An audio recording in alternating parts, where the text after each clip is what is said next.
Svojo misel namenjam vsem tistim, ki so v Italiji s svojim življenjem plačali boj proti mafiji.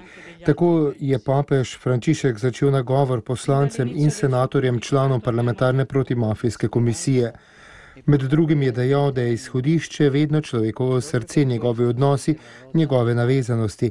Nikoli ne bomo dovolj čuječi nad tem prepadom, kjer je oseba izpostavljena skušnjavam preračunljivosti, prevare in kraje, ki so postale še bolj nevarne. Pristna politika, tista, ki jo priznamo kot odlično obliko dejavne ljubezni, deluje tako, da zagotavlja upanje za prihodnost in pospešuje dostojanstvo vsakega.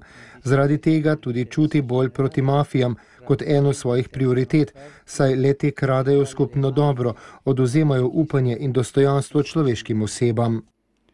La corruzione trova sempre il modo di giustificare se stessa, presentandosi come la condizione. Korupcija pa vedno najde način samoupravičenja tako, da to predstavi kot normalno, kot rešitev tistega, ki je prebrisan, kot pot, po kateri hoditi za dosego lastnih ciljev. Njena narava je kužna in je zajedavska, saj se ne hrani s tem, kar dobrega proizvede, temveč kar odvzema in krade. Je stropena korenina, ki kvari zdravo konkurenco in odbija vlaganja. V bistvu je habitus, življenjsko okolje zgrajeno na malikovanju denarja in spreminjanja dostojanstva človeške osebe v potrošno blago. Zato se je potrebno tudi z njo odločno boriti sredstvi, ki niso nič manj ostra, kot so v boju proti mafiji, je zbranim dejal papež Frančišek. Non meno incisive di quelle previste nella lotta alle mafie.